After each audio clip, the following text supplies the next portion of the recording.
Positive attitude at home consists of educating and communicating from empathy, understanding, trust, and affection. Thanks to this, we achieve that family members develop greater self-confidence and better self-esteem. Today, I come to share with you some tips for positive education at home. This positive attitude involves accepting that we all make mistakes, we err, we suffer, and there's no problem with that as long as we can support each other delicately, lovingly, and trustingly. Each one of us in our families, everyone listening, is fighting a battle to some extent in our lives. There's something that worries us, something that bothers us, and at home, when we can communicate and express how we feel, it's much easier to handle situations positively if we manage them well. There are moments of suffering, but to prevent them from turning into trauma, support is essential. The need for affection, support, and attachment will prevent this from becoming a traumatic event. We must learn to apologize at home. It's not a sign of weakness to say, "I'm sorry, I made a mistake." Apologizing is an act of love that helps us become better people. What happens in the brain when we live in a home with shouting and stress? In those moments, the alert system activates and the cortisol hormone surges. Cortisol is good for dealing with challenges and threats momentarily, but when we constantly live in a tense environment, we become intoxicated with cortisol. This cortisol intoxication has consequences at 3 levels: physical, psychological, and behavioral. Physically, we experience hair loss, trembling eyelids, numb limbs, gastrointestinal problems, contractions, digestive issues, inflammation, and a weakened immune system. Psychologically, we become irritable, have trouble concentrating, feel sad, sleep poorly, and suffer from insomnia. Many sadnesses and depressions stem from constant alert and tension states in families where shouting and distress are constant factors. Communication in a non-hurtful manner is crucial for the emotional education of our children. We must consider a fundamental factor. When someone in the family or home is overwhelmed, distressed, in a loop, the important thing is to speak calmly. Often, when we see someone angry, we try to match their level, shouting to see who can overpower whom, who wins the argument, the debate, that moment of frustration, and that automatically generates a much more toxic environment. Therefore, in those moments, try to approach from calmness and serenity.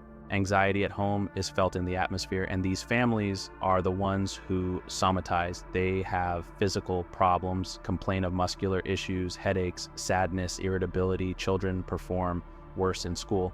They are families that function poorly. What ideas or tips would I give to manage the family positively? First and foremost, all family members must feel loved, no matter their differences, limitations, or how they may not be exactly as we would like them to be, whether they're our parents, siblings, or children. Feeling loved is fundamental. Weaker for saying "I love you," and not weaker for giving a hug and expressing how you feel towards another family member. Second, communication should start from respect.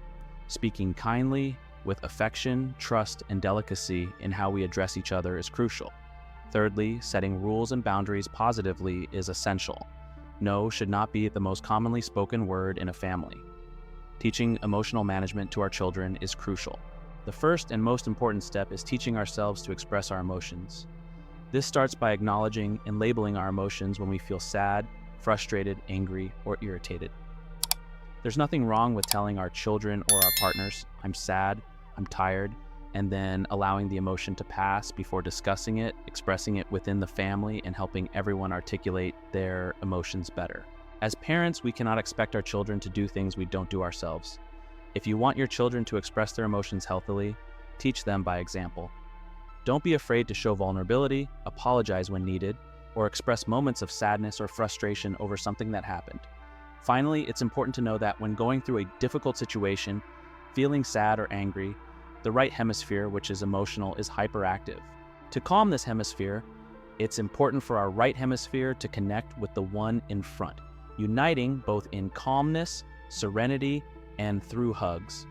Sometimes we recommend to children to move, sing, or dance to calm this hyperactive right hemisphere, particularly when the amygdala is overactivated due to extreme distress. If we can manage our emotions, educate positively, live in a family where communication is kind, empathetic, delicate, and based on trust, we'll be nurturing vitamin people.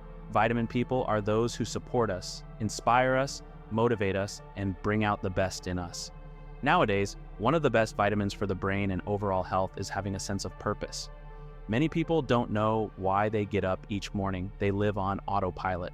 We need a proactive attitude, deciding to do things with purpose, helping others, finding meaning in our work, smiling at those around us, caring for our family, etc. This sense of purpose strengthens the immune system and serves as an antidote to suffering, pain, stress, illnesses, and even death. Love, whether self-love, romantic love, love for others, friendship, solidarity, or love for ideals and beliefs, is incredibly powerful and can help overcome immense challenges. Memories also hold immense power, as shown by the Nobel Prize winner Susumu Tonwaka in 1987, who discovered that memories can activate the same areas in the brain activate when that situation happened in reality, meaning when one relives situations they didn't like, such as enjoying their wedding, the birth of a child, a financial or professional promotion, or any particularly significant event. The brain and the body release the same substances, causing one to relive those experiences. That's why it's very helpful when one lives through tragic memories, not getting stuck in the past in a tragic way, as it can lead to illness. One of the most important moments of my life was when I went to Cambodia and worked with girls in prostitution. I always say I was in hell. It was terrible, a very tough experience, but often very rewarding.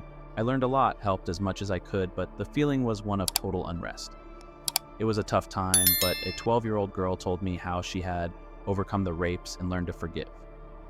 I detail this in the book, and she explained how forgiveness had emerged in her by trying to understand her mother, her grandmother, and the rapist to ease that burden. When one understands or tries to understand why people have hurt them, they feel relief and can enter forgiveness. Forgiveness is for yourself, not for the other, because nowadays, a healed person who forgives settles the resentment, hatred, and revenge that are poisons that can make you ill, which are nowadays at the root of some diseases. We don't know where it says, I got sick from hatred, meaning you can get sick from hatred. But when you forgive, it's for you. Forgiving is going back to the past and returning safe and sound, or not.